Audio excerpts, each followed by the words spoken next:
y ya comenzamos. Hola, profe, buenas tardes. ¿Cómo va, Reggie? Hola, hola, Martí. Buenas tardes.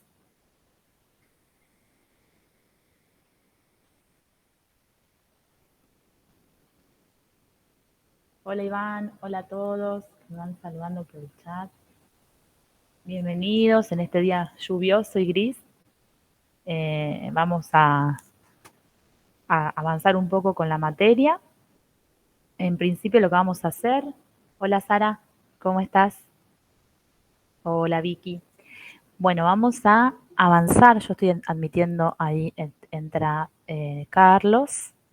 Voy agregando a los que falten ingresar en estos minutitos y vamos analizando qué vamos a trabajar hoy.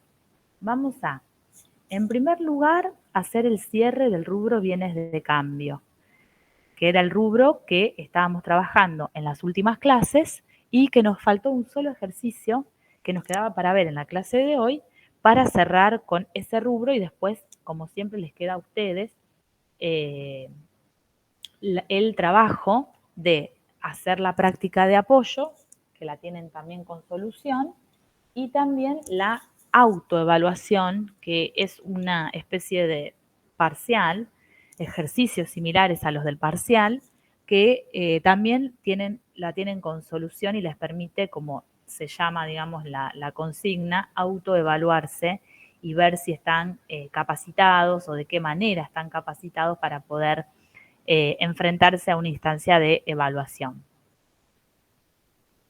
Ahí admitimos a Tamara. Ahí está. Entonces hoy vamos a hacer eso, vamos a hacer el último ejercicio que teníamos de medición periódica de bienes de cambio y después vamos a empezar con bienes de uso. ¿A qué apunta este último ejercicio que tenemos que ver en la clase a continuación, en los próximos minutos? A cómo tenemos que medir un bien de cambio cuando ese bien de cambio está en un proceso de construcción o de producción.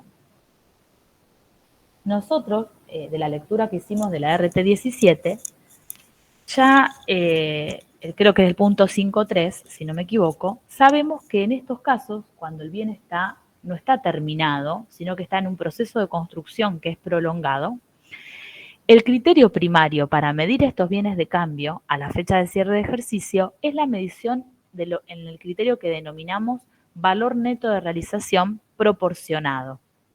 ¿En qué condiciones deben darse para aplicar el BNR proporcionado?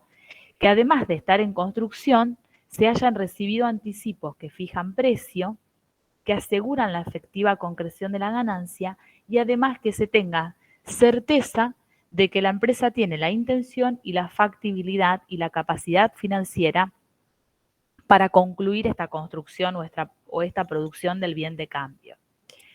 ¿Qué hacemos entonces cuando medimos los bienes de cambio al BNR? Sea en este caso, que es el BNR proporcionado, o sea en el caso de el BNR pactado que veíamos la semana pasada, también para aquellos casos en los que los bienes de cambio, que en ese caso estaban construidos y terminados, o eran bienes de cambio que se compraban para vender, pero teníamos en existencia, cuando habíamos recibido una seña, un anticipo que fija precio y asegura la concreción de la ganancia, por lo tanto, lo que hacíamos era medir esa cantidad.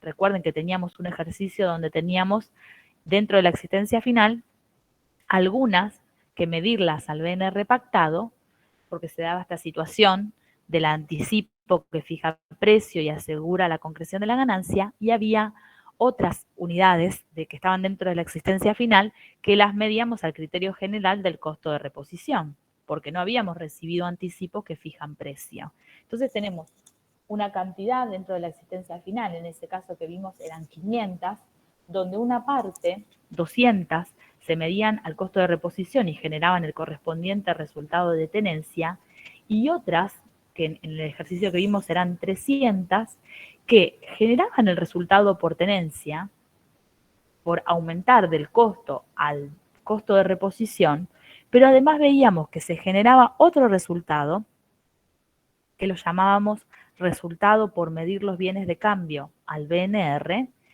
que tenía que calcularse por esa cantidad de unidades que se medían al BNR y el sobreprecio o la diferencia del valor entre el costo de reposición y el valor neto de realización, que en el caso que vimos era superior. Teníamos un costo de reposición y un BNR más alto y decíamos que esa brecha entre el costo de reposición y el BNR pactado es lo que me genera el resultado por medir esos bienes de cambio al BNR, obviamente multiplicado por la cantidad de unidades que se medían bajo ese criterio del BNR pactado. Nosotros no lo vimos la clase pasada, yo lo voy a buscar de la resolución técnica número 9, la RT9, que ustedes la tienen y si no, la pueden bajar de la página de la Federación. Yo la estoy descargando en este momento, aunque la tengo físicamente, pero para mostrárselas en pantalla. Lo que les quiero mostrar, y ya les estoy compartiendo,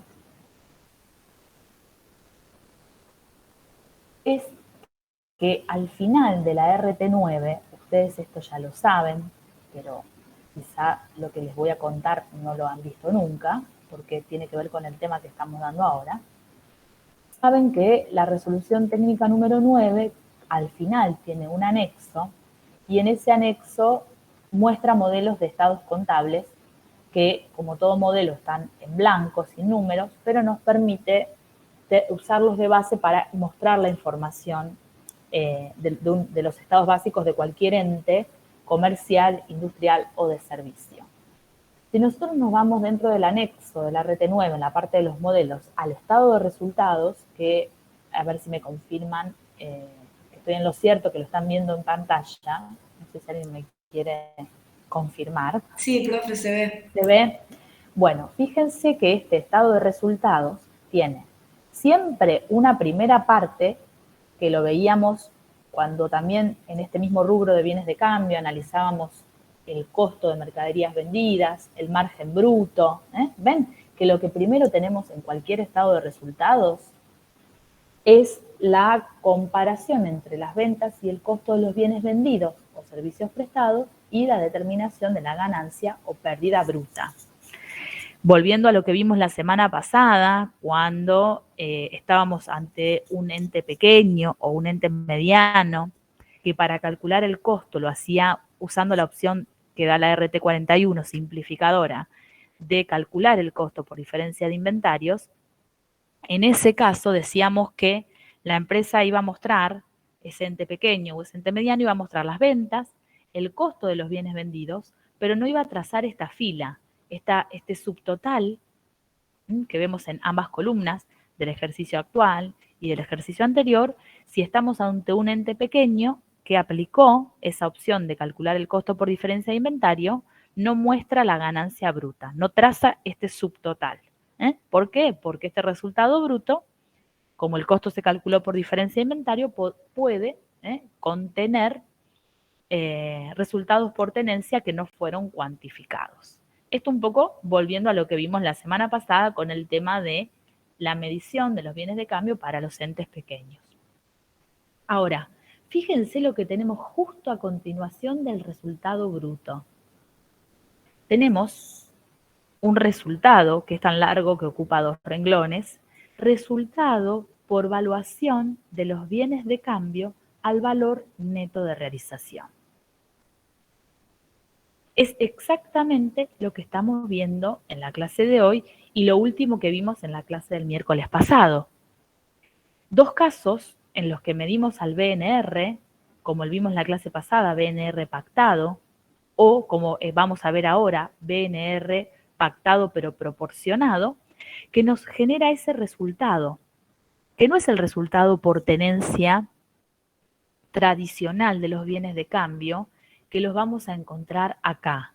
Resultados financieros y por tenencia generados por activos. Acá sí vamos a tener el resultado por tenencia por medir los bienes de cambio, por ejemplo, al costo de reposición. Pero si además yo tuve bienes de cambio que los medí al BNR porque se dan las condiciones que ya comentamos, existe otro resultado que fíjense que lo tengo que mostrar bien arriba porque, a ver, es un resultado que es más resultado bruto, está más cerca de un resultado bruto, si vemos la naturaleza, que de un resultado de tenencia, porque ustedes saben que el resultado por tenencia surge de comparar un valor corriente con un valor en libros. Ahora, este resultado que surge por medir a un valor corriente que no es un valor de entrada como el costo de reposición, sino que es un valor de salida, lo que hace es valuar estos bienes de cambio a un valor mayor, porque por supuesto que el valor neto, el valor de venta va a ser mayor o debería ser mayor que el valor de entrada, si no, en el negocio no sería rentable. Entonces, si nosotros vamos a medir a un valor neto de realización que es mayor al costo de reposición, ese resultado, que es un resultado de tenencia, porque surge de comparar valor corriente con valor en libros, no es tan resultado por tenencia, o no es el resultado por tenencia tradicional, sino que es más una anticipación de un resultado bruto que después no lo voy a tener, porque cuando en el ejercicio siguiente venda los bienes que fueron valuados al BNR, el resultado bruto va a ser muy pequeñito. Entonces, el usuario de los estados contables nos podría decir, pero señores, ¿cómo se ganó tan poco? ¿Por qué el resultado bruto de los bienes de cambio, la ganancia bruta es tan pequeña? ¿Por qué?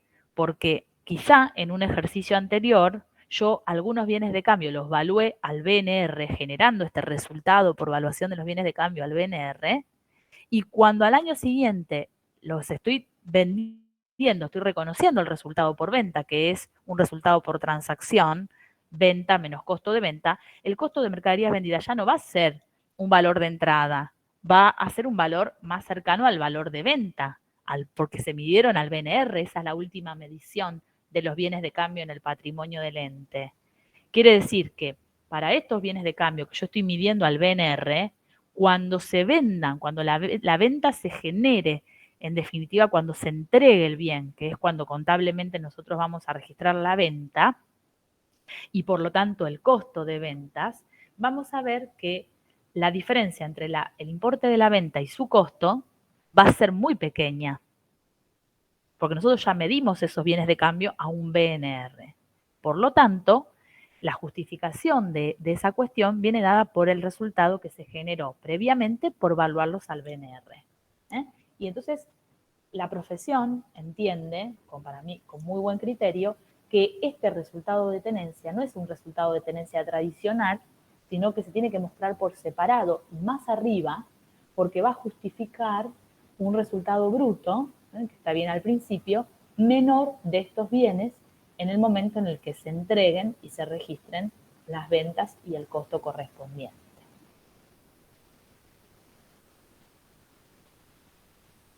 ¿Se entendió este análisis? Ustedes ya están en una instancia de la materia donde tienen mayor capacidad de análisis y me pareció importante mostrarles este estado de resultados y presentarles este análisis para que entiendan por qué lo estamos mostrando más arriba y no conjuntamente con el resto de los resultados por tenencia.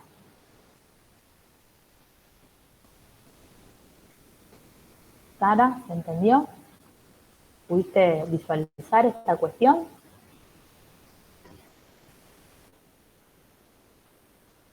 Ajá, perfecto. Martina, ¿qué te pareció este análisis? ¿Lo llegaste a visualizar? Ahora yo dejé de compartir, pero... Sí, profe, lo mismo que Sara, lo iba siguiendo con la fotocopia de la RT. Sí. Perfecto, genial. Con esto que estamos analizando, vamos a ese ejercicio que nos quedó pendiente, que es el ejercicio 7, si no me equivoco.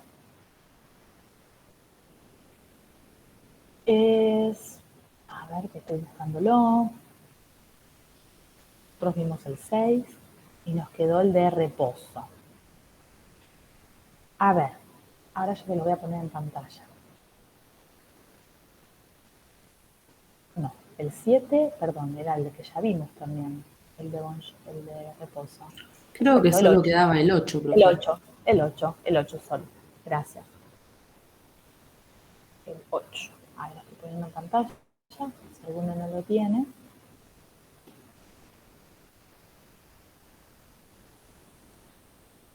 Bien, ahí está en pantalla. Ustedes tienen la RT 17. Tienen. Bueno, ¿recuerdan la RT 17 lo que decía de avanzar al punto 5? 5.4 es el criterio general, pero yo voy a ir al anterior, al 5.3, si no me equivoco. 5, 5, bueno, tiene otra numeración, no es la misma. 5.5.4, está bien, 5.5.4, es el bien de cambio general, y nosotros ahora vamos a trabajar con el 5.5.3, que ya lo vimos a este punto, pero lo vamos a ver en este ejercicio 8.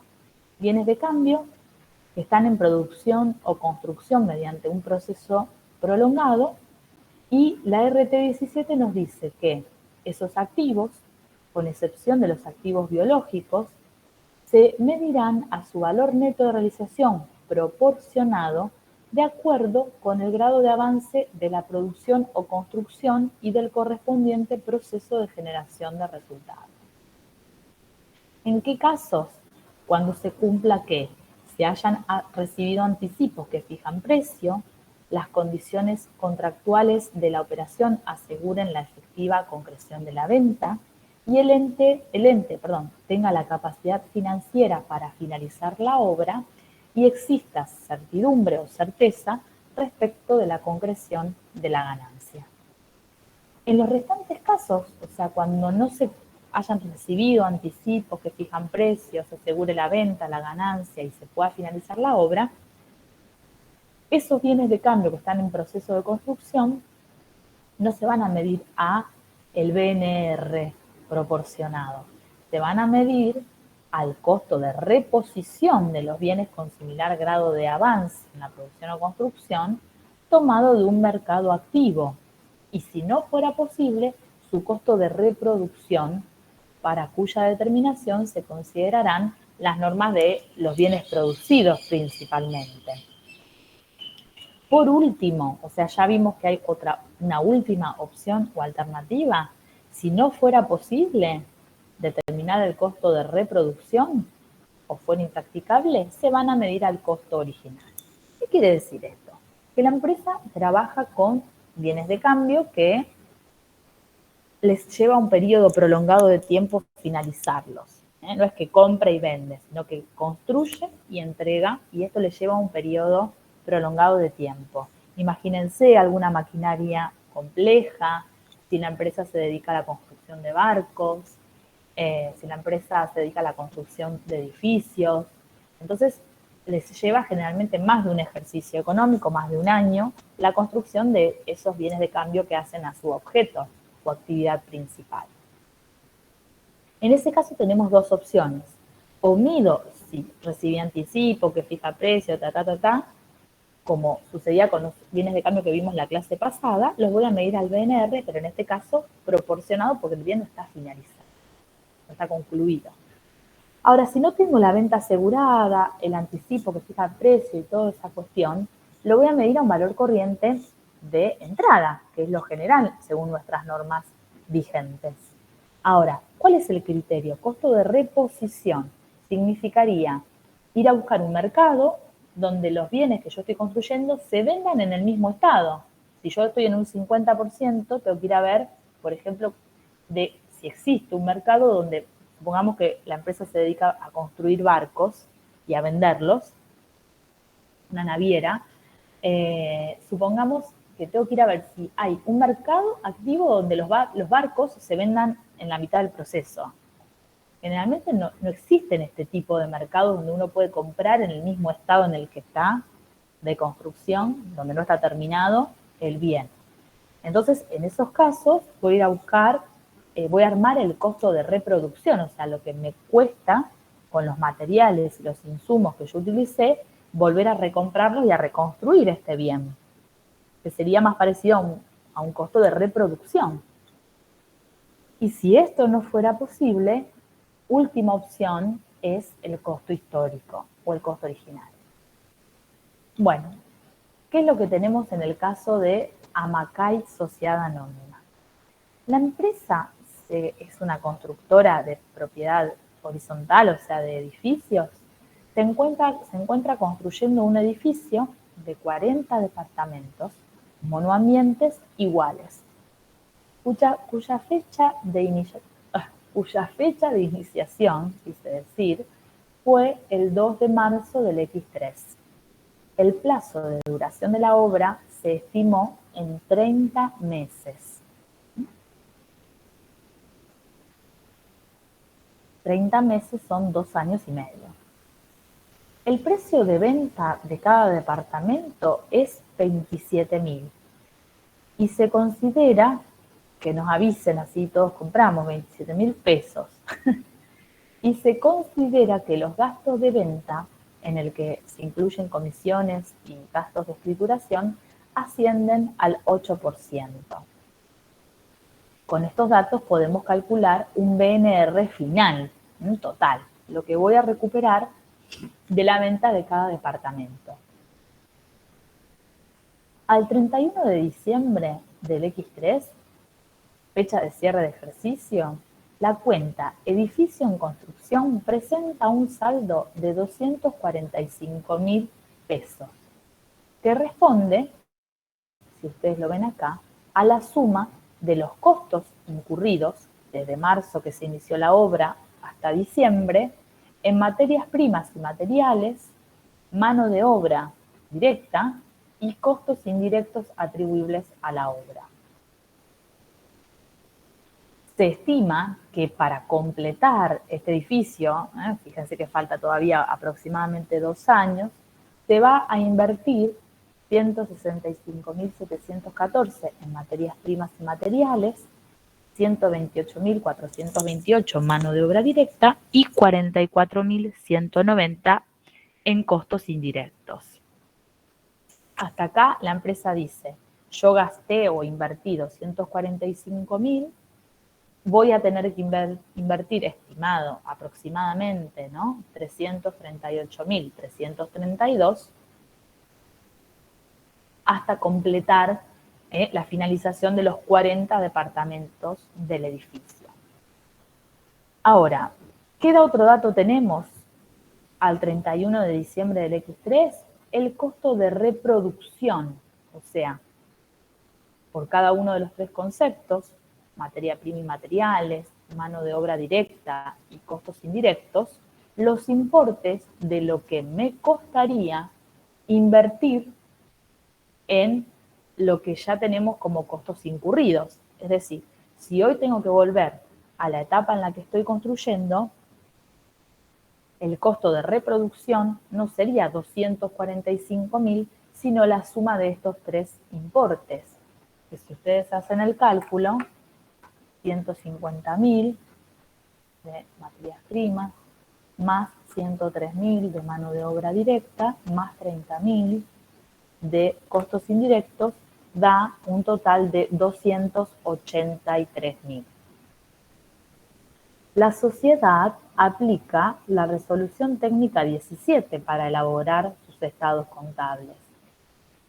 ¿Y cuáles son las alternativas que se nos plantean para este bien de cambio que está en un proceso de producción o construcción? Porque nosotros vimos la RT17 recién y dependiendo de si sobre las unidades hay anticipos que fijan precio y aseguran la ganancia, o de si no se da esa situación, voy a medir a un valor corriente de salida, ergo BNR, o a un valor corriente de entrada, que puede ser el costo de reposición, el de reproducción y si no fuera posible, el costo.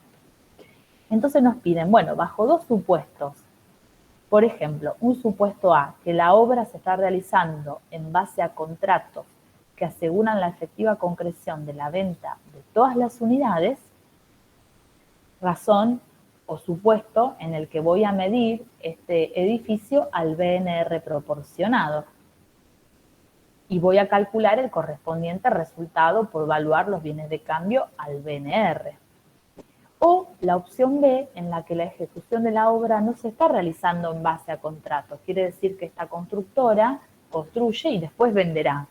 los departamentos, los 40 departamentos que forman este edificio. ¿Cómo tenemos planteada la solución? Bueno, bajo el supuesto A, lo que hacemos es, en primer lugar, calcular lo que llamamos porcentaje o grado de avance. ¿Cómo calculamos el grado de avance? Decimos, bueno, invertimos hasta ahora tanto. Nos falta, tenemos estos costos estimados de completamiento, por lo tanto, la obra en total es de 583.332. ¿Cuál es el porcentaje de avance? O sea, ¿cuánto representa lo que está invertido hasta ahora sobre el total? Un 42%. El 42% de los costos ya fueron incurridos en la obra al 31 de diciembre. ¿Cómo aplico ese porcentaje? Digo, bueno, 40 unidades a 27.000 pesos cada una, menos el 8%, nos da un BNR total de la venta de las 40 unidades de 993.600. Pero a mí me interesa no evaluar al BNR total, sino al BNR proporcionado. Entonces le aplico a ese importe el 42% y obtengo que este bien de cambio, en vez de estar valuado como en los libros a 245.000, tiene que evaluarse a 417.312. Por lo tanto, yo lo tengo que aumentar en 172.312. Ahora, todo ese ajuste que estamos viendo es resultado por tenencia general. No, hay una parte de este aumento que lo vemos en el asiento aumentando al debe la cuenta edificio en construcción por 172.312. Hay una parte que va a ser resultado por tenencia general y hay otra parte que va a ser resultado por valuar los bienes de cambio al BNR. ¿Cómo se denominan las cuentas en este caso que es una obra en construcción o en ejecución? Bueno, resultado por tenencia de obras en ejecución, que es nuestro bien de cambio, y por otro lado resultado por valuar las obras en construcción al BNR. Lo diferencio de la misma forma que lo vimos en la clase pasada para aquellas unidades que estaban en la existencia final que medíamos al BNR pactado. ¿Cómo calculo? Bueno, la diferencia entre el costo de reproducción y el valor en libros es el resultado por tenencia general.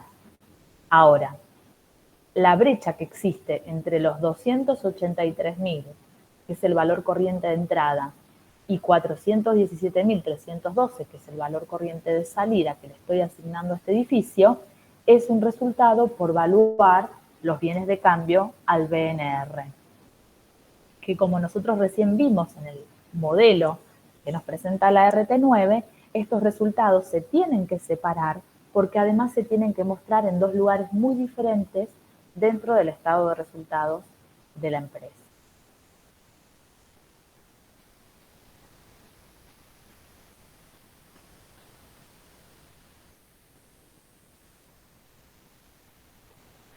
¿Cuál es la opción B? La opción en la que no se están realizando esta construcción en base a contratos.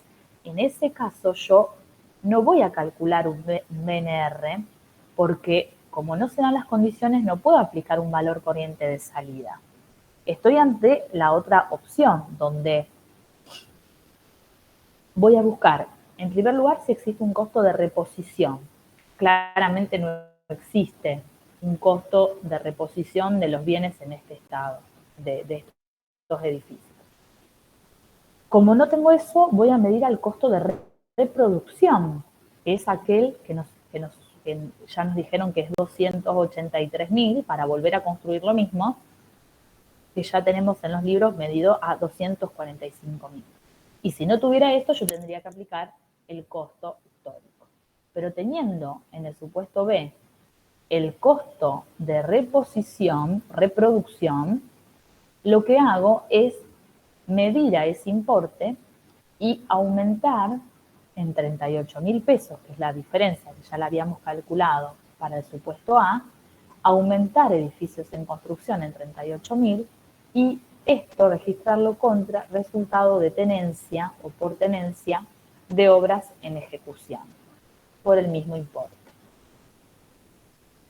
Y obviamente, como no estoy midiendo al BNR, no tengo resultado por medir los bienes de cambio al BNR.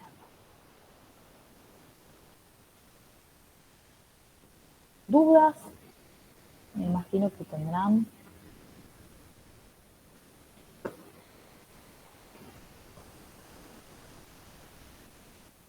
¿O no? Bueno. Es el momento. Con esto nosotros estamos concluyendo el rubro bienes de cambio y ahora a continuación, si no tienen dudas, vamos a pasar al último rubro que tenemos en este cuatrimestre, que es bienes de uso. Recuerden que rubros más complejos como activos intangibles o como participaciones permanentes en otras sociedades, por ejemplo, los vemos en contabilidad 3, en la conta que sigue para ustedes el año que viene.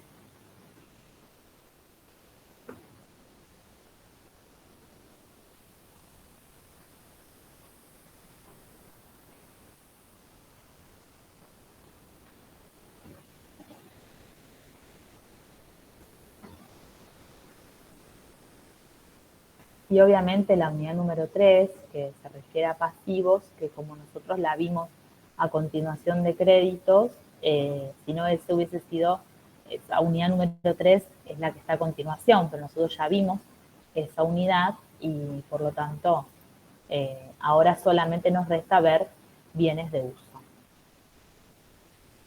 Bienes de uso tiene un cronograma similar a los otros rubros, donde se estima que con 4 clases vamos a estar bien. Si bien esta clase, bueno, nos quedó a la mitad, digamos, utilizamos una primera parte para bienes de cambio, la podemos considerar como la clase número 1.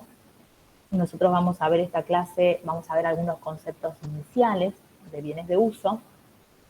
Vamos a ver también en la práctica el ejercicio 1, que nos habla de medición al inicio de los bienes de uso, y a partir de la clase 2, que sería el miércoles de esta semana, vamos a empezar a trabajar con la teoría y la aplicación en la práctica de lo que es la medición periódica de estos bienes de uso. Como siempre, también trabajamos con entes pequeños y medianos y con algunos casos particulares de medición. Si ustedes se descargan la práctica de bienes de uso, van a ver que hay, si no me equivoco, no recuerdo mal, hay 6 ejercicios con solución de lo que llamamos práctica de clases. Obviamente que a continuación tienen igual cantidad o más de ejercicios de la práctica de apoyo que también los tienen con solución. Vamos a empezar si no tienen dudas de bienes de cambio, empezamos con los bienes de uso. Y como siempre lo hacemos cuando empezamos un rubro de que forma parte del activo, recordamos el concepto de activo o la caracterización que la encontramos siempre en la RT16, que es nuestro marco conceptual o marco de referencia que define que la empresa tiene un activo cuando, debido a un hecho ocurrido con anterioridad, controla los beneficios que genera un bien. En el caso de los bienes de uso, los beneficios que genera el bien están en base a la utilización de ese bien dentro de la empresa, o si estamos hablando de bienes sobre los que ya se piensa vender y tienen una disposición final, se tratará entonces del resultado que genere la venta de ese bien de uso que no se reemplaza por otro. Para saber qué incluimos dentro del rubro bienes de uso, también tenemos que ir a la RT9, como lo venimos haciendo en cada uno de los rubros, para ver cuáles son las partidas que vamos a estar incluyendo dentro de este rubro. Si yo les preguntara a ustedes, ¿cuáles son los ejemplos de clases de bienes de uso más comunes que tiene una empresa? Bienes de uso que ustedes puedan recordar que una empresa puede llegar a tener. Como distintas clases de bienes de uso.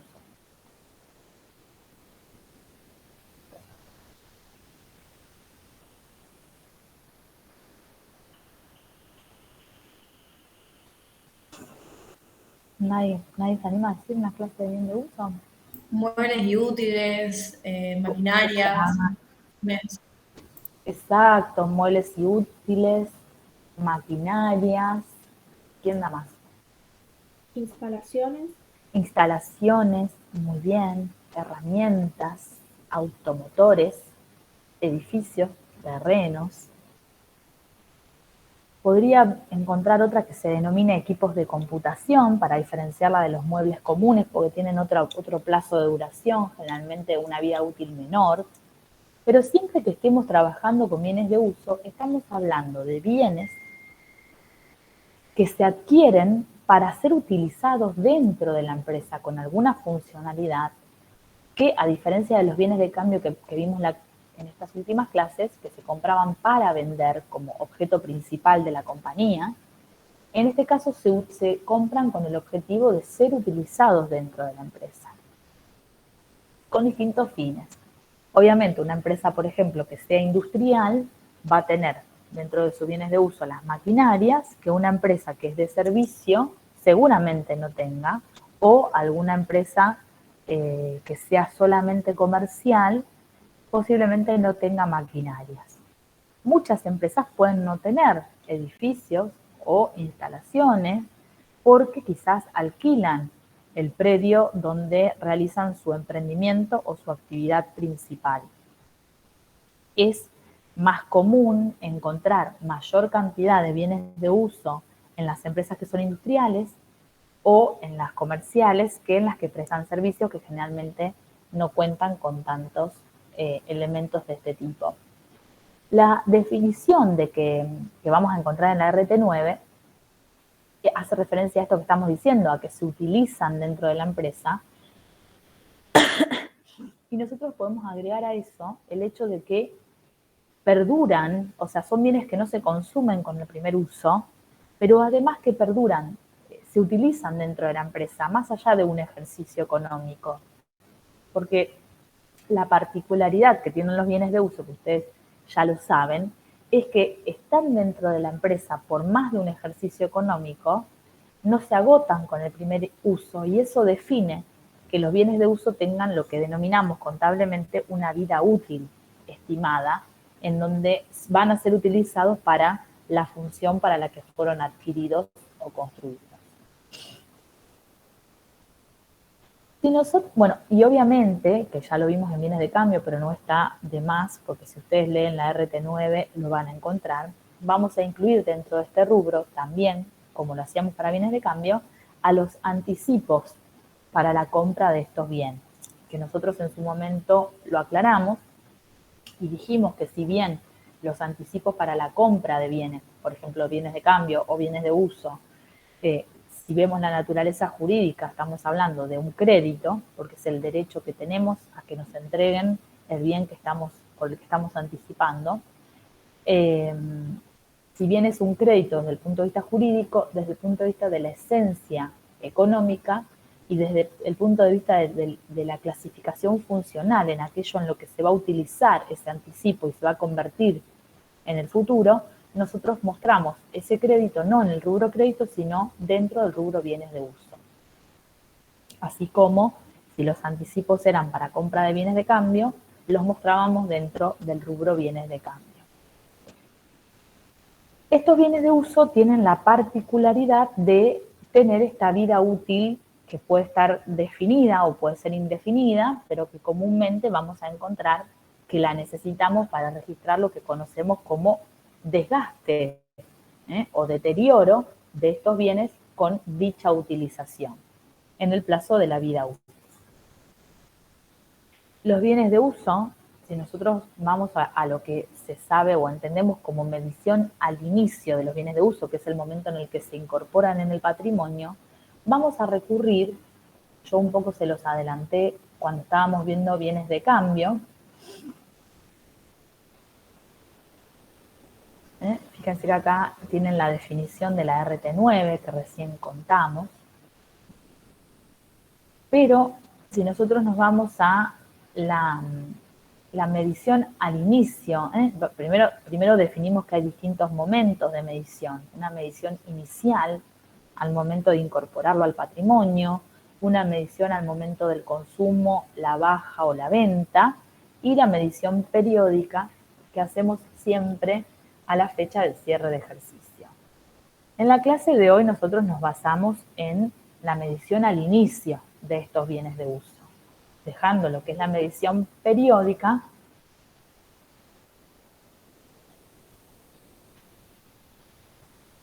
para la clase que viene. Volviendo al mapa conceptual, que es que ustedes lo tienen en el tablero en comunidades, y yendo a lo que es la medición al momento de la incorporación o al inicio, nosotros recurrimos a las mismas causas de incorporación que dimos para bienes de cambio.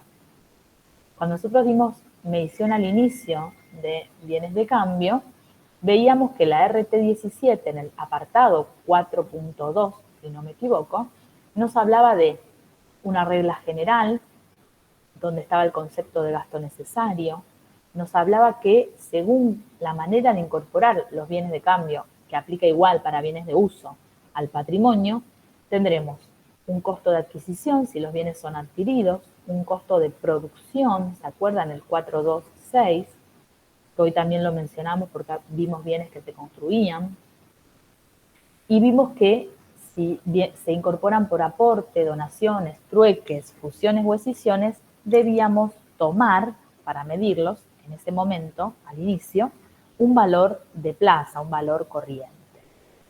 Nosotros trabajamos el costo de adquisición para los bienes de cambio, trabajamos el costo de construcción también para los bienes de cambio, que se acuerdan era el ejercicio 2, un costo de producción o construcción que no debe incluir, que tiene que hacerse por costeo completo, pero no debe incluir ociosidades. Todos esos conceptos nosotros no los vamos a dar nuevamente porque, si ustedes ven, los puntos de la RT17 son los mismos que ya vimos. Los bienes de uso pueden ser adquiridos y medirse al momento de incorporación al costo de adquisición, obviamente precio de compra de contado más gastos necesarios, o puede construirse, producirse, que más abajo, el costo de producción, con esto que recién recordamos, teniendo en cuenta el costo completo, los costos de los insumos de los materiales, los costos financieros, que se acuerdan, vimos que según la RT17, en el punto 427 se podían activar, y sin incluir lo que decíamos recién, improductividades ni ociosidades. Estas cuestiones son iguales a las que planteamos para los bienes de cambio. ¿Cuáles son las particularidades que tienen los bienes de uso? Son las erogaciones posteriores al momento de la incorporación. Que nosotros tenemos un punto, que es el 5.11.1 dentro de la RT17, que nos habla de cuándo esa erogación se puede considerar una mejora y por lo tanto aumentar el valor del bien. Cuando es una mejora vamos a registrarlo en la cuenta del activo del bien de uso, o cuando, contrariamente a este caso, se trata de una reparación o de un mantenimiento y por lo tanto se tiene que imputar a un gasto del periodo. Cuando no es un gasto, sino una mejora, es porque hay un aumento de la vida útil del bien con esa erogación, o aumenta su capacidad de servicio, o cuando mejora la calidad de la producción, o cuando reduce los costos de la operación. Bueno.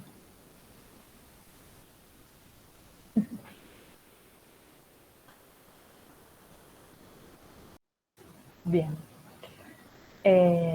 Volviendo entonces a las mejoras, nosotros cuando estemos trabajando con este rubro bienes de uso, podemos encontrar erogaciones que se realicen después de que el bien ya fue afectado y tenemos que analizar si se trata de una mejora y por lo tanto corresponde activar esa erogación, o si por el contrario, porque no aumenta la vida útil, ni la capacidad de servicio, ni la calidad, ni reduce los costos de operación, lo tengo que imputar como un gasto del periodo por denominarse o tratarse de una reparación o mantenimiento.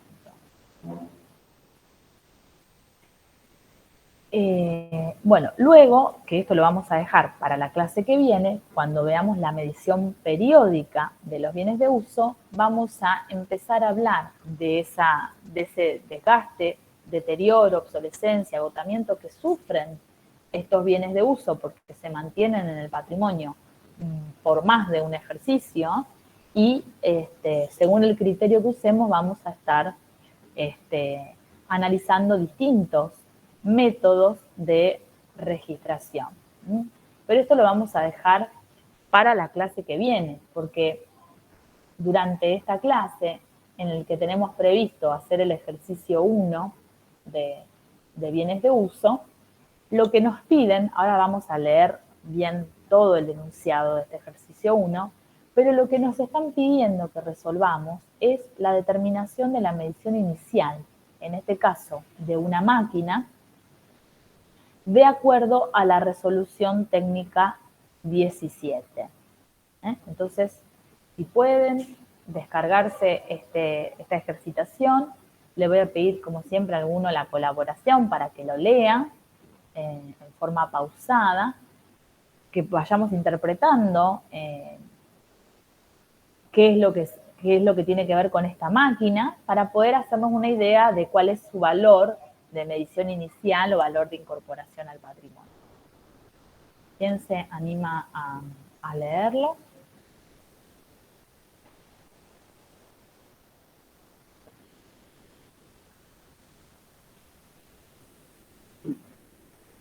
¿Alguien?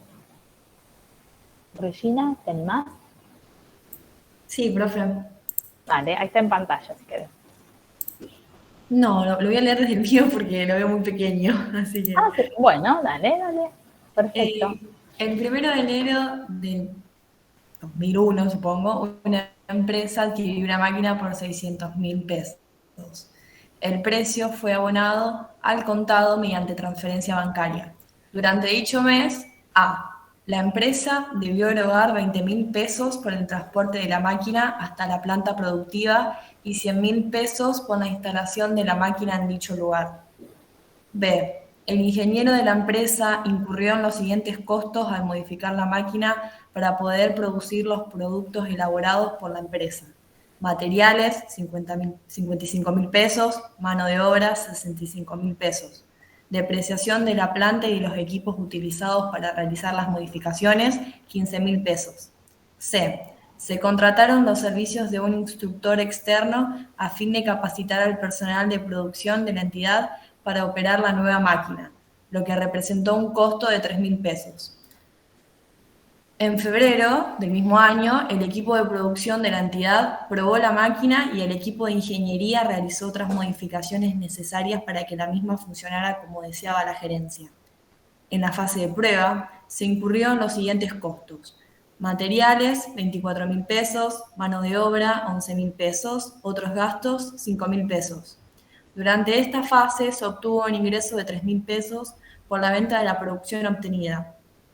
La máquina estaba lista para utilizarse en las condiciones de operación previstas por la gerencia el 1 de marzo del 2001. Sin embargo, dados los niveles bajos de pedidos iniciales, la entidad sufrió una pérdida por 23.000 pesos al hacer funcionar la máquina durante marzo. A partir de abril, la máquina funcionó de manera rentable. Se solicita determinar la medición inicial de la máquina de acuerdo a la RT 17. Muchísimas gracias, Regi, muy claro. Acá nosotros, esto es muy simple, es porque se trata de sumar importes hasta llegar al valor de la medición al inicio, pero invoca recordar todos los conceptos de medición al inicio que estuvimos dando, claro, que estuvimos dando en las clases anteriores. A ver, ¿Recuerdan ustedes que lo mencionábamos antes? La regla general. ¿Cuál era la regla general? El concepto de costo, y voy a buscar la RT17 que antes la tenía descargada para que ustedes me sigan y la podamos leer entre todos. El concepto de costos, reglas generales, que la encontrábamos en el punto 4.2, que nos hablaba del costo de contado, del valor de la máquina de contado en este caso, y nos hablaba del concepto de gasto necesario. A ver si llego, me pasé. Mediciones contables de los costos, regla general. En general, la medición original de los bienes incorporados, fíjense que esto ya lo vimos para bienes de cambio, pero no era exclusivo de tales bienes, sino que para cualquier bien que se incorpore, y de los servicios adquiridos, se practicará sobre la base de su costo. ¿Cuál es el costo del bien? Acá no nos dice si es costo de adquisición o costo de producción, nos habla del costo. En general, el costo de un bien es el necesario, nosotros decimos, hasta que esté en condiciones de ser vendido o de ser usado, según lo que vaya a corresponder en función al destino. Cuando trabajábamos con bienes de cambio, este es el párrafo a continuación, cuando trabajábamos con los bienes de cambio, era hasta que el bien estaba en condiciones de ser vendido. Ahora que estamos trabajando con bienes de uso, es hasta que el bien esté en condiciones de ser usado en la empresa. Nosotros veíamos recién en el ejercicio que la máquina no se compró y ya se puso en funcionamiento, sino que hubo que afrontar una serie de gastos dentro de lo que denominamos concepto de gasto necesario hasta que la máquina estaba en condiciones de ser usada.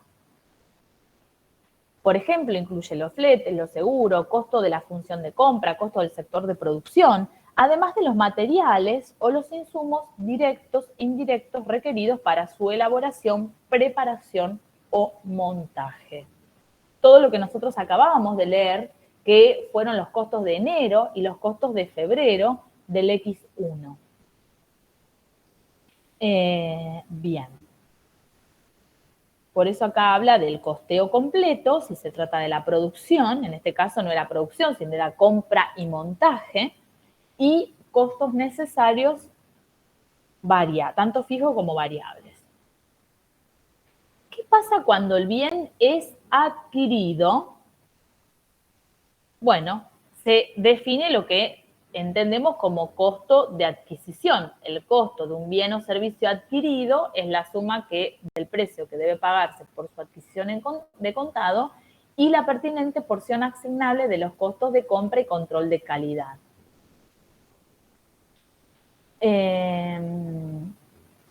Con la segregación, acá nos dice, de los componentes financieros implícitos, por eso habla de precio de contado, pero se pueden activar esos costos financieros si se trata de un bien según la sección 527.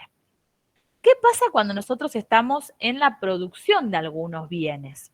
Denominamos en el 426 lo que entendemos como bienes producidos.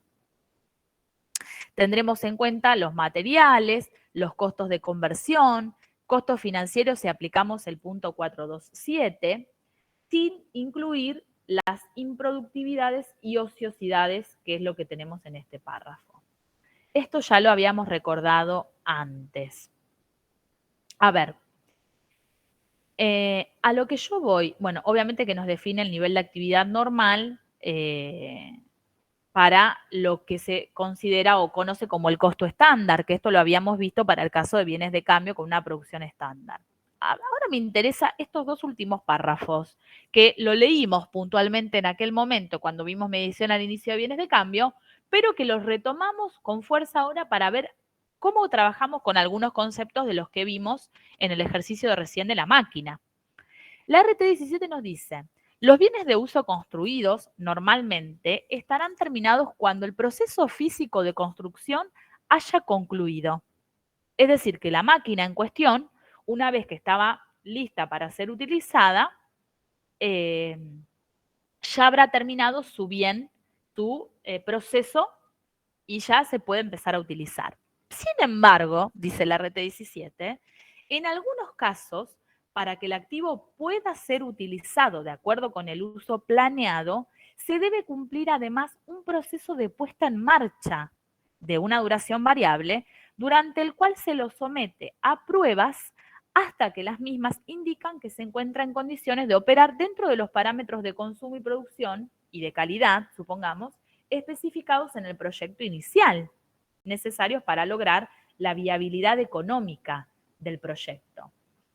Ante esta situación, dice la norma, o sea, cuando yo no solamente, yo no compro la máquina y ya la puedo usar en las condiciones necesarias, sino que tengo que adaptarla y hacer algunas pruebas, lo que sucede es lo siguiente.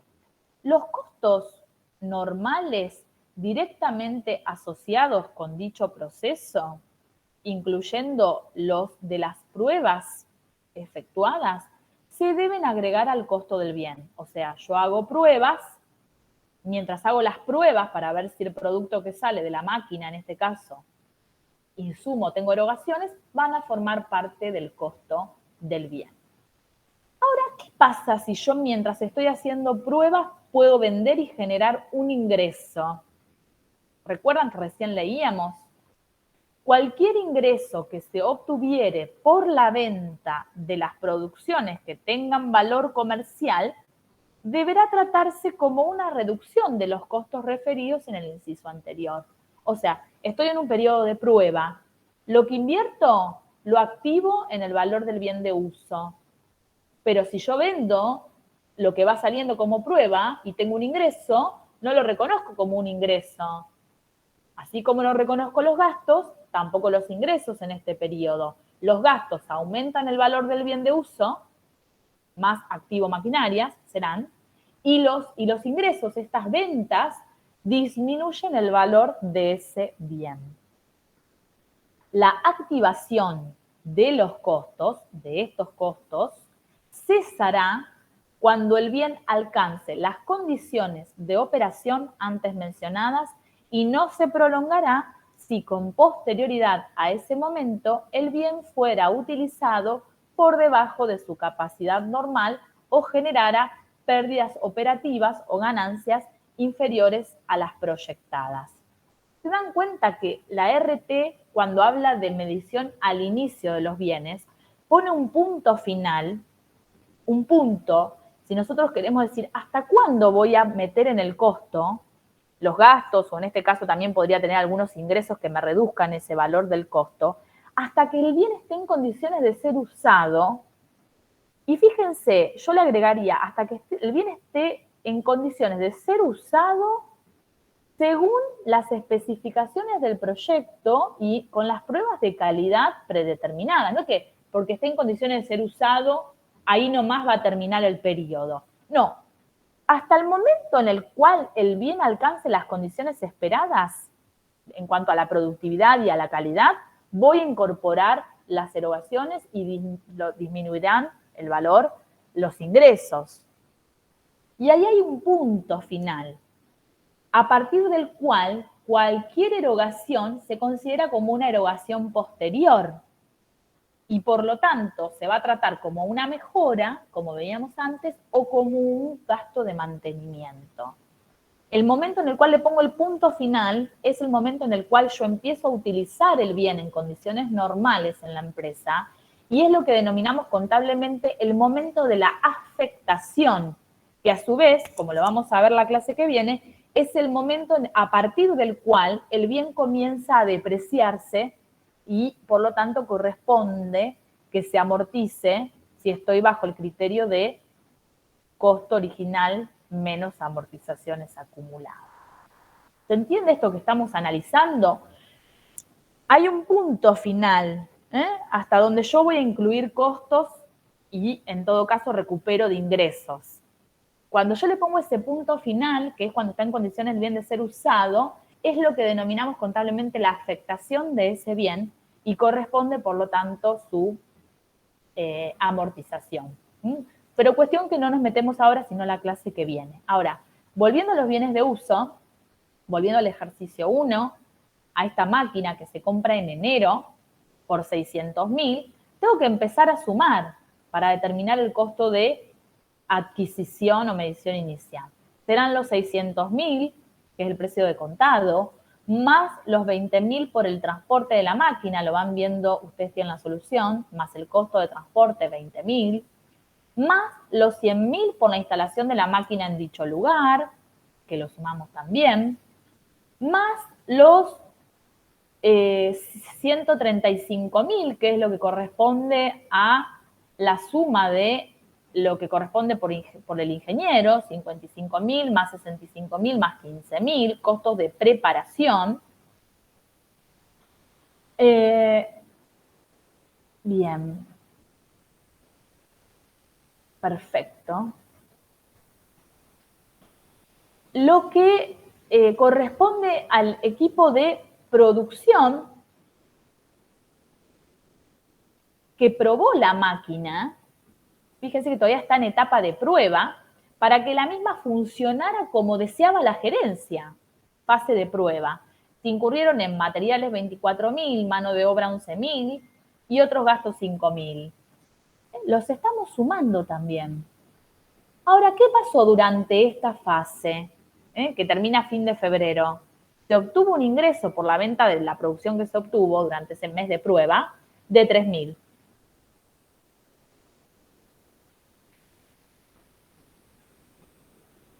¿Ven cómo dentro de lo que son los costos de prueba hay una reducción de 3.000? Y ahí nosotros tenemos a fin de febrero un punto final, un subtotal de 892.000 pesos que forman la medición inicial de esta máquina. Y fíjense esto que nos dice después. A partir del 1 de marzo, la máquina estaba lista para utilizarse en las condiciones de operación previstas por la gerencia, con todas las pruebas de calidad. Sin embargo, dados los niveles bajos de pedidos iniciales, la entidad sufrió una pérdida de 23.000 pesos al hacer funcionar la máquina durante marzo. A partir de abril, la máquina funciona de manera rentable. Se dan cuenta que yo acá trazo el subtotal y pongo el punto final hasta que la máquina está lista para usarse en las condiciones esperadas por la gerencia con las pruebas y control de calidad. 1 de marzo. Luego yo tengo 23.000 pesos de pérdidas adicionales que no puedo incluir según lo que leíamos del RT17 dentro del costo. Fíjense, la activación de los costos cesará cuando el bien alcance las condiciones de operación antes mencionadas, pero no se prolongará si con posterioridad a ese momento el bien fuera usado por debajo de su capacidad normal o generara pérdidas operativas o ganancias inferiores a las proyectadas. Eso es lo que estamos notando en el último párrafo, que son 23.000 pesos que no van a formar parte del costo. ¿Qué otra aclaración más tenemos? Lo relacionado con el punto C, que si ustedes lo notaron, nosotros no lo sumamos dentro del costo de la máquina. Se contrataron los servicios de un instructor externo a fin de capacitar al personal de producción de la entidad para operar la nueva máquina, lo que representó un costo de 3.000. Esto se denomina costo de formación, por eso tienen la aclaración al final, no forma parte del costo de la máquina y se debe reconocer como un gasto del periodo. ¿Por qué? Porque la máquina podría funcionar sin la capacitación de esta formación. Es un costo adicional, pero que no tiene estrictamente que ver con la máquina, sino con el entorno.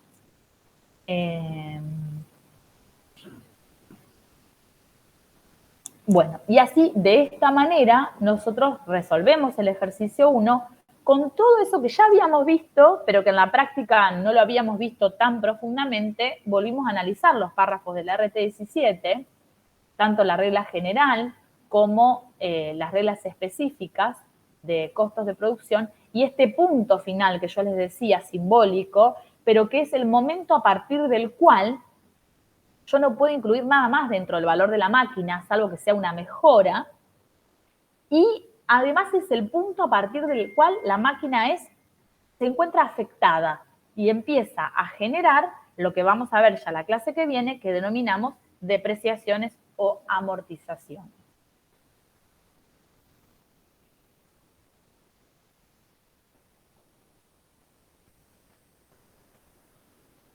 Yo entiendo que el rubro bienes de uso para ustedes es un poco menos complejo, porque seguramente habrán estado acostumbrados a lo que es la determinación del valor residual de los bienes de uso, en lo que es el criterio general, en el que hay que elegir un método de amortización, que vamos a ver la clase que viene, que seguramente ustedes conocen y puedan aplicar de la formación que ustedes ya traen.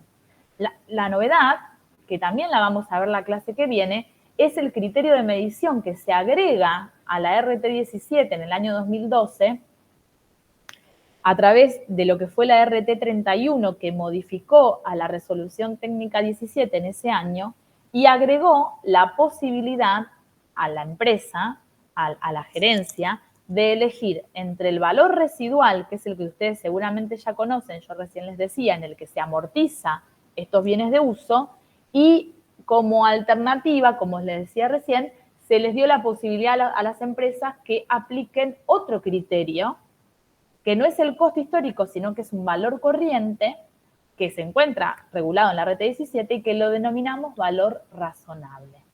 Este sí es un criterio que seguramente no vieron en materias previas, o quizá lo leyeron, pero no lo deben haber aplicado en la práctica, y es sobre lo que vamos a estar trabajando en las próximas clases.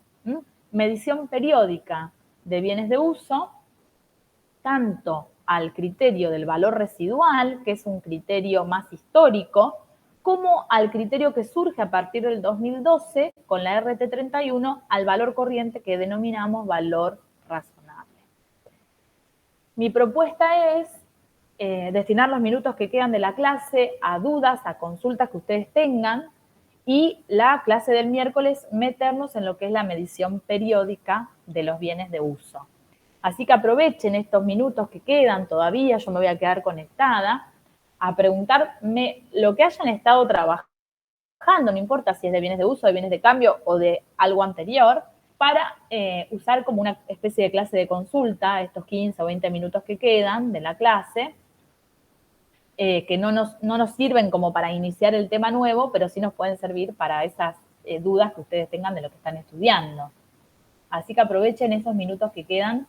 Yo me quedo acá y obviamente la pregunta que tiene uno siempre es una pregunta de otro, así que los que no tienen dudas incluso se pueden quedar escuchando, porque seguramente las dudas que presente alguno las tienen también.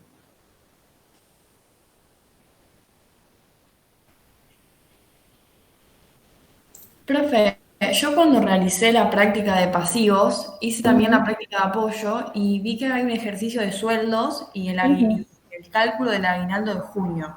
Y mi Bien. duda era si eso en el examen aparece, dado que como que en clase no lo habíamos visto. Sí, aparece, puede Bien. tomarse. Nosotros hemos tomado exámenes donde les pedíamos el devengamiento del sueldo con el aguinaldo o sin el aguinaldo, porque podría ser el sueldo de, no sé, de enero, de febrero, mayo, octubre, que no contiene aguinaldo, como sí junio y diciembre.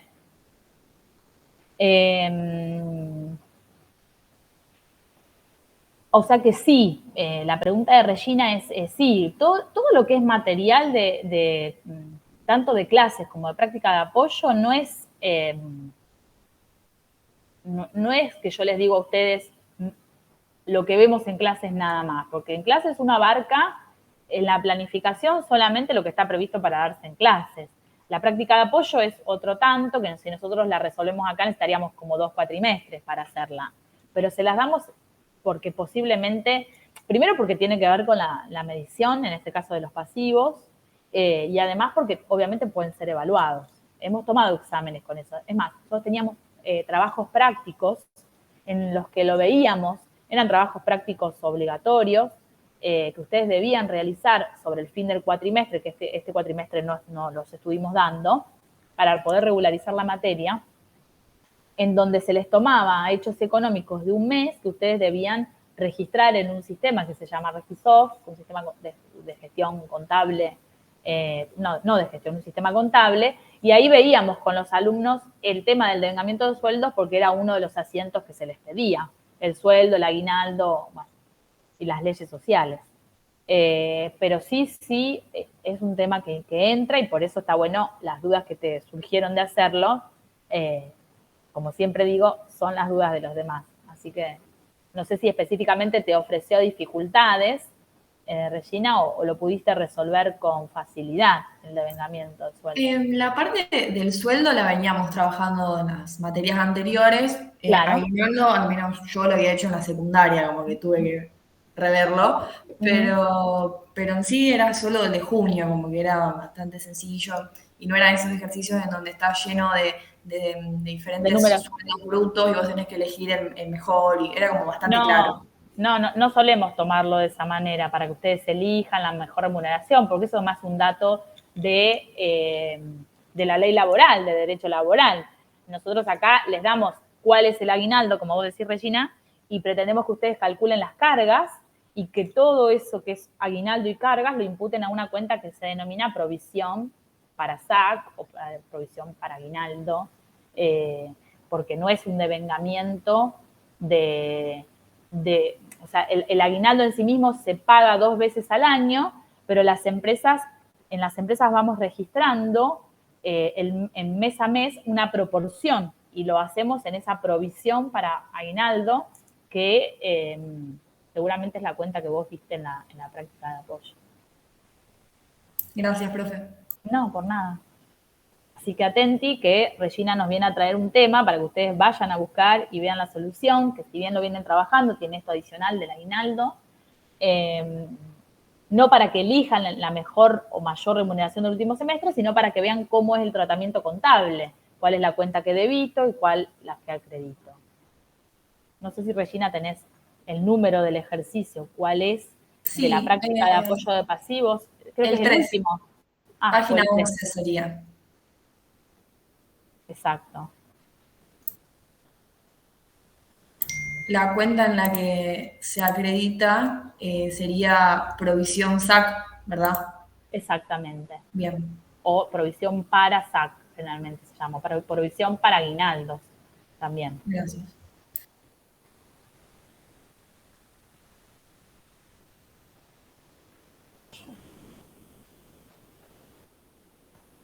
Sí.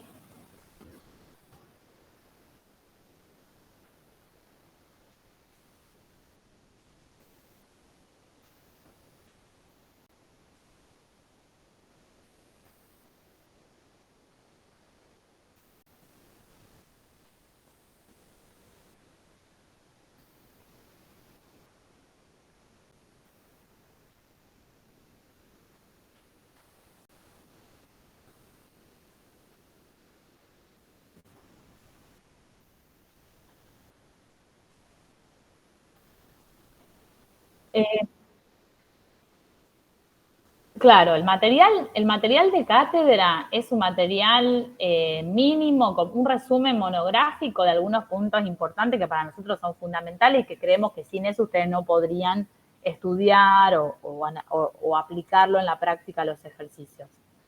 Generalmente, no digo en todos, pero en la mayoría del material que nosotros le damos como material de cátedra, ustedes tienen citados los párrafos de la norma. A veces lo tienen transcrito textual y a veces lo tienen citados e interpretados y, bueno, tienen que ir a la norma a buscarlos.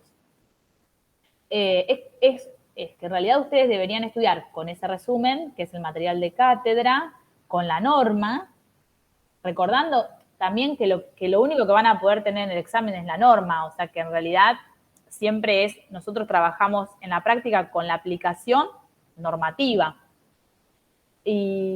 Y obviamente que podrían, y siempre mi sugerencia es, y yo cuando estudiaba en la facultad, muchas veces temas que no entendía, no me costaban un poco más, buscaba libros que, bueno, obviamente ahora están más virtualizados, pero si no iba a la biblioteca y tomaba los libros sugeridos de Fowler Newton, de Biondi, no sé, en el programa de la materia tienen al final la bibliografía, y si hay algún tema que les cuesta más o tienen ganas de... o les sirve, porque por ahí la lectura del tema, obviamente que redunda, muchos párrafos van a ser similares de lo que tienen en la norma, en el material o en un libro, pero bueno, la lectura ampliada de distintos autores les da a usted una perspectiva de análisis mayor. Eso es lo que sucede, sobre todo cuando son profesionales universitarios, ¿no? Entonces ustedes, bueno, amplían el material a lo máximo posible hasta que puedan lograr el entendimiento del tema. Nosotros les proporcionamos material. ¿Qué material? Bueno, un resumen básico mínimo elaborado por la cátedra, que es una descripción conceptual, pero también normativa, o sea, se complementa con la norma. Y generalmente son extractos también de libros de otros autores contables, como Fowler, como Biondi, como, bueno, Hill, muchos autores que nosotros les sugerimos, y en el programa de la materia ustedes lo tienen al final, que vayan a leer para complementar, no porque tengan más temas que no están en el resumen, porque generalmente le da a usted una perspectiva de entendimiento mayor, porque ustedes están en el periodo de aprendizaje. ¿Me explico, Sara? No sé si tu pregunta, no sé si respondí tu pregunta.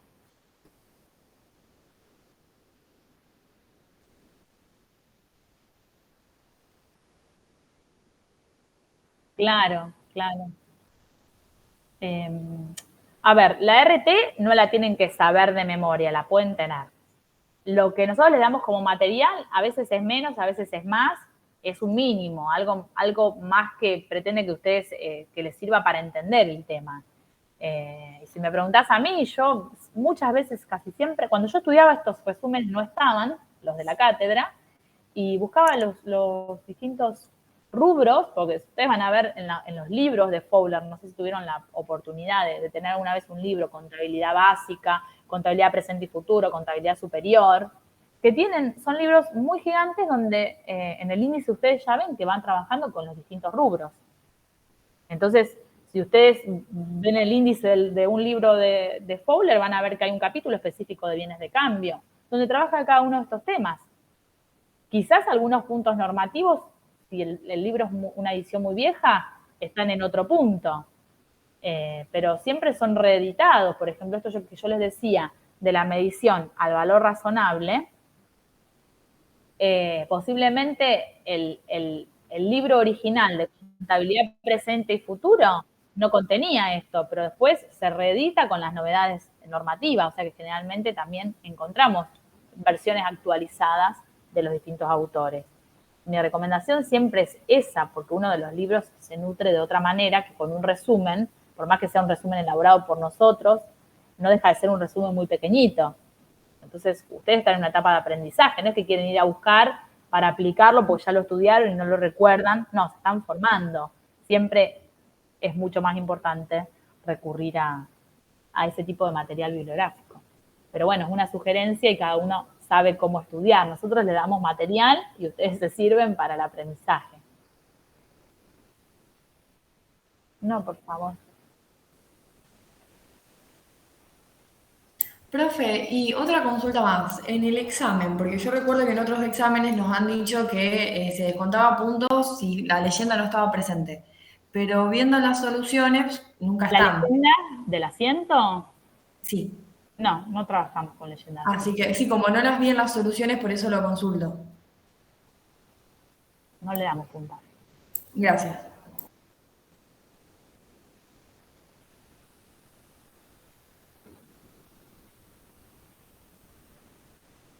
Profe, Sí.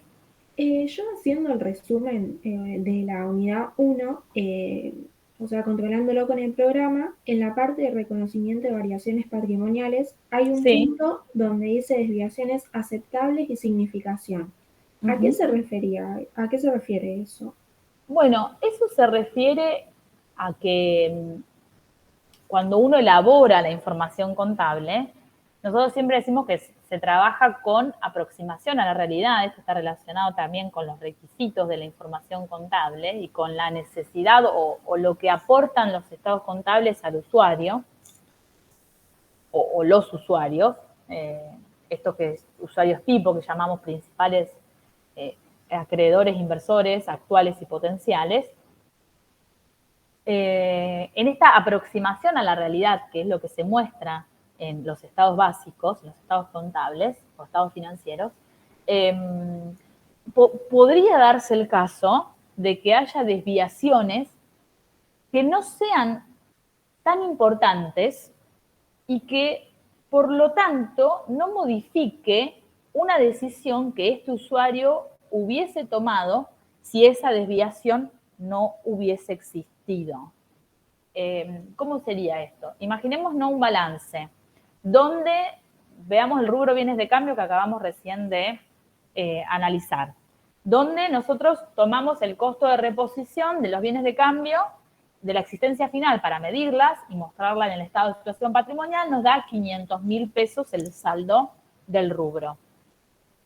Luego nos damos cuenta que en realidad esos 500.000, si lo vemos específicamente con algún reporte de algún, quiero decir, algún especialista, nos dice que en vez de 500.000 era 496.789.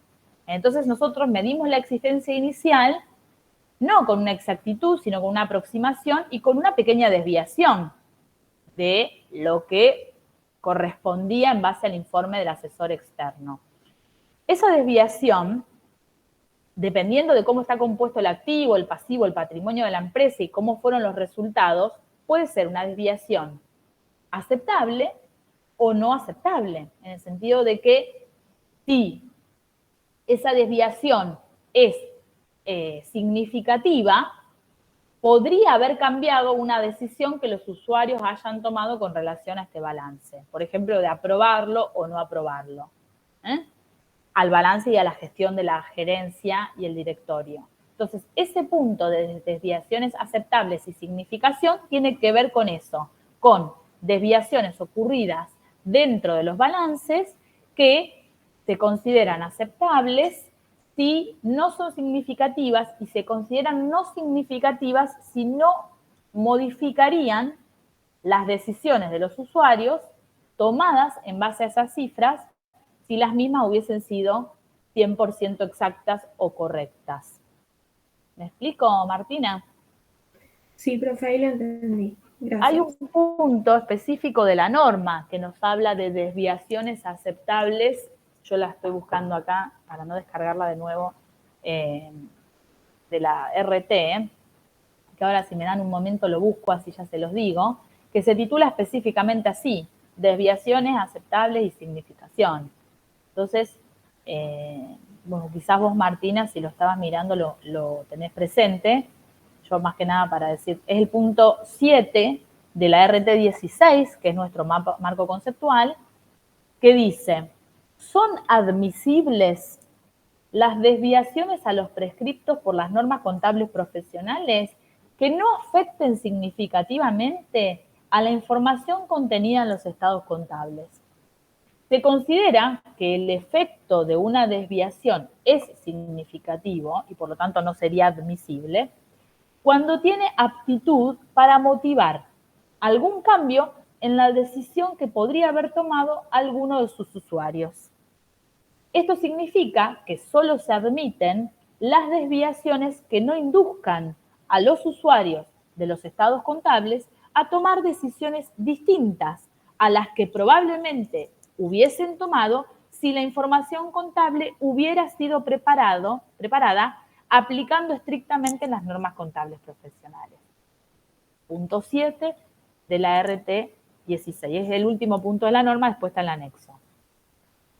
Los problemas el último párrafo dice, los problemas que habitualmente deben evaluarse a la luz del concepto de significación son omisión injustificada de elementos en los estados contables, aplicación de criterios de medición distintos a los requeridos por las normas y la comisión de errores en la aplicación de los criterios previstos por las normas. Me aparto de la norma por un error, por una omisión, porque tomé mal un criterio.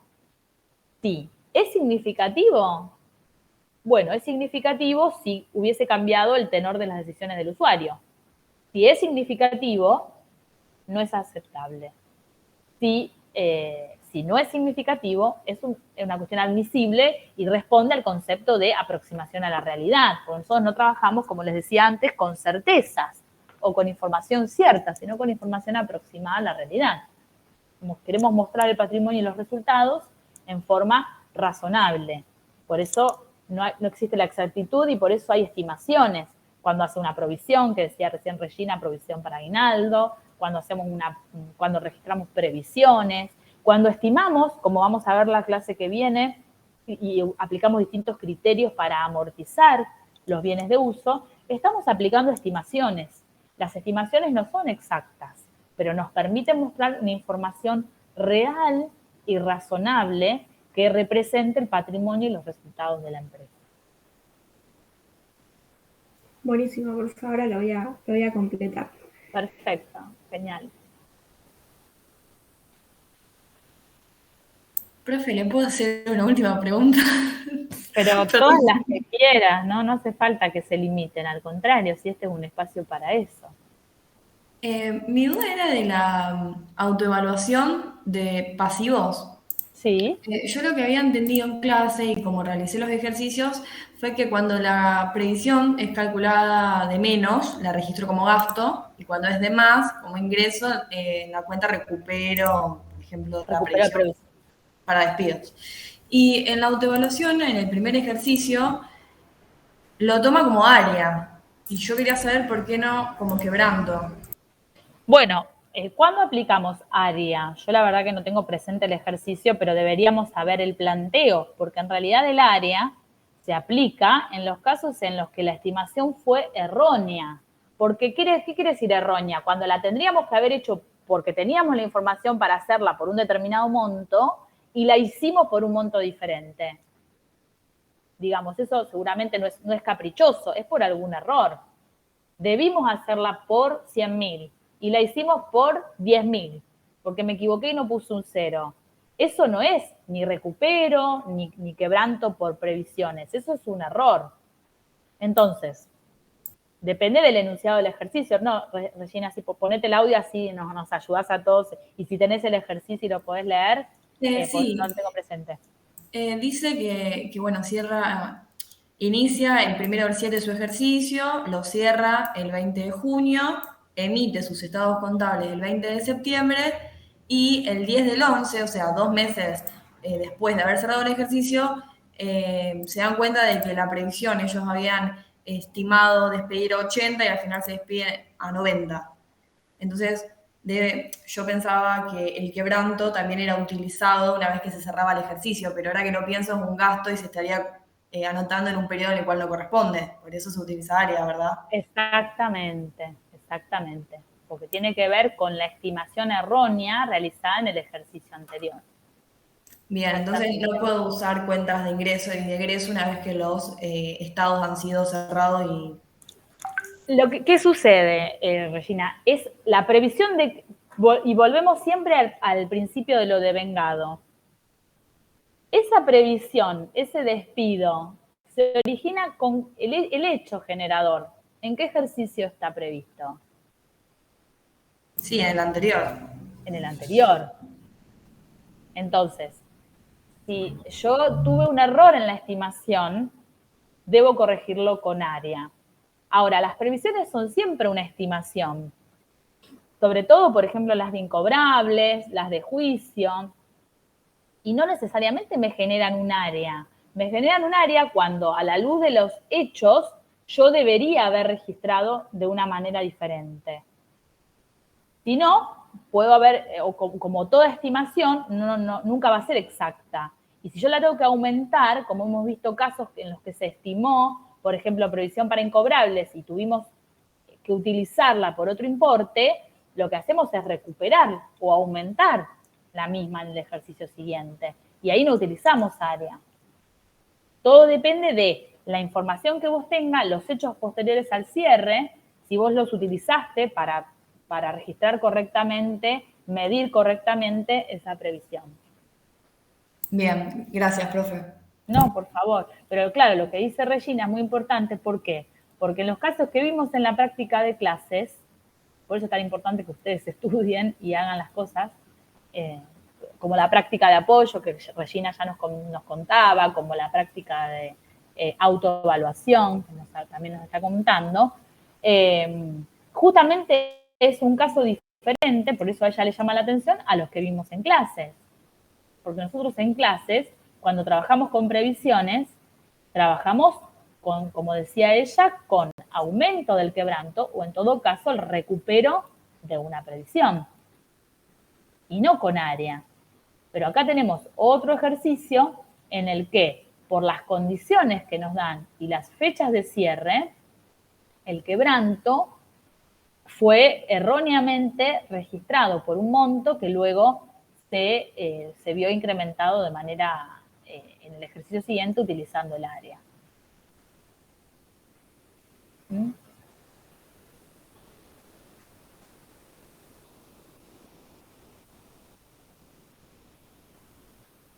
Fíjense que ese agrego, porque no es menor a lo que decía Regina, ese ejercicio, que ahí me abrí el enunciado, ella nos contaba la solución, el último punto, Regi, marcalo con un resaltador, dice, la diferencia en la cantidad de empleados despedidos, o sea, que no fueron 80, sino 90, es consecuencia de un error en la estimación efectuada a la fecha de cierre del ejercicio anterior. ¿Te das cuenta, Regina? Claro, sí. Yo en el momento lo pensé así, dije, en base al principio de lo de vengado no debe ser, pero como me sonaba raro porque en clase siempre había sido quebranto, recupero y área apareció de golpe. Es que lo es, pero ¿qué pasa? Si yo tenía la información de que eran 90 empleados por 4.000, pero registré 80 por 4.000, ahí, bueno, tenés un recupero, un aumento que se da generalmente en la utilización de las provisiones porque son estimaciones. Acá nos están diciendo claramente, tendrías que haberlo hecho por 90 y lo hiciste por 80. Y eso se corrige con un área siempre. Bien, y lo ubico como corresponde si es un gasto en el debe y si es un ingreso en el haber. Exacto. Genial, gracias. No, de nada. Me parece que alguien me iba a preguntar algo y no sé si era Reggie u otra de la... Sí, Sara.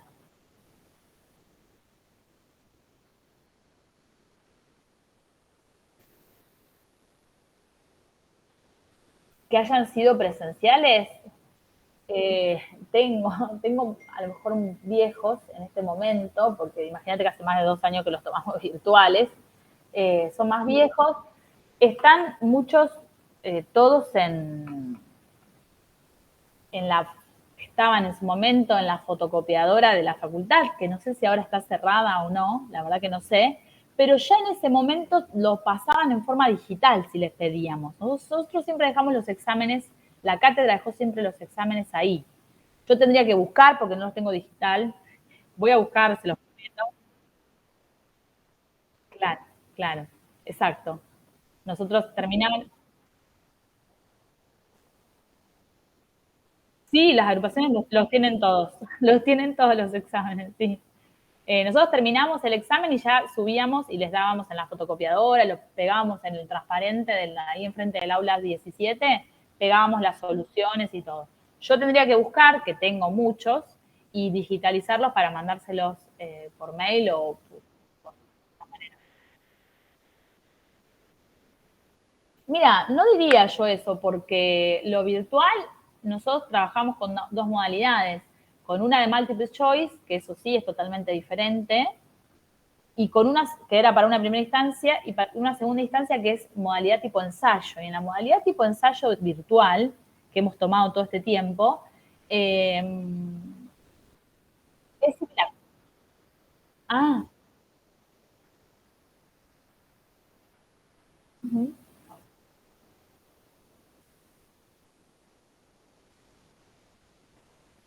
uh-huh, sí. Les busco exámenes, pero sí las agrupaciones tienen, y la fotocopiadora de la facultad, que los tiene digitales, pues yo en su momento se los he pedido hasta por mail, me los han pasado. Pero yo les busco también algunos para que vayan practicando. Igualmente son muy similares también a los que están en la autoevaluación, que hay de teoría también en algunos casos. Sí. ¿Y nuestro examen cómo es, profe? ¿Virtual o presencial? No lo tengo claro todavía esa pregunta. Sé que para diciembre las mesas finales están pensando en tomar presencial. Seguramente ustedes tengan información sobre eso. Pero no tengo nada definitivo. No hay un comunicado oficial en relación a eso. Así que no te lo puedo asegurar. Quizá para la semana que viene tengamos ya definido eso. En las otras materias, ¿cómo se están manejando? Nosotros ahora, al menos en noviembre, están los integradores y yo lo consultaba porque en el aula virtual de Conta dice como que es virtual, que va a ser a las 7 de la mañana, 19. Sí, está previsto que sea virtual el integrador, pero también tengo información extraoficial de que en diciembre las mesas de exámenes serían presenciales. Así que bueno, en diciembre.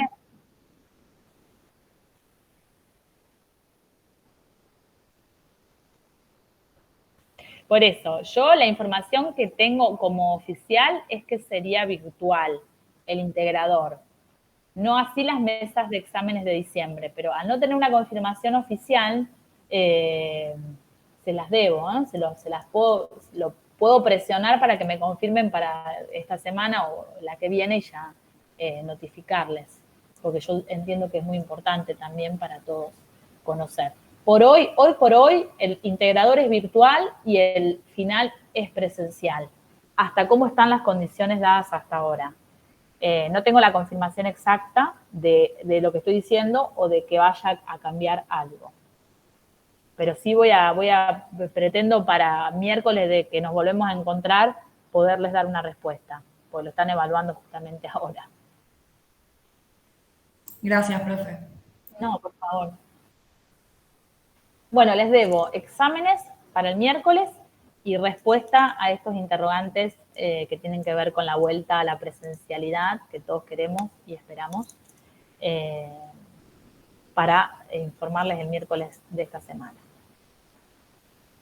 Pónganse a estudiar, ya nos quedan 15 días, porque sea virtual o sea presencial, el examen está previsto para el 19, así que métanle, como está haciendo Regina, como están haciendo todos los chicos que están mirando la autoevaluación, la práctica de apoyo, y Sara y la bibliografía. Y bueno, y el miércoles seguimos con bienes de uso, vamos a ver medición periódica. Si no tienen más dudas, nos despedimos hasta el miércoles a las 15 para ver ese tema. Gracias, profe. Hasta luego. Gracias a ustedes. Gracias a ustedes, gracias Vicky y a todas las chicas.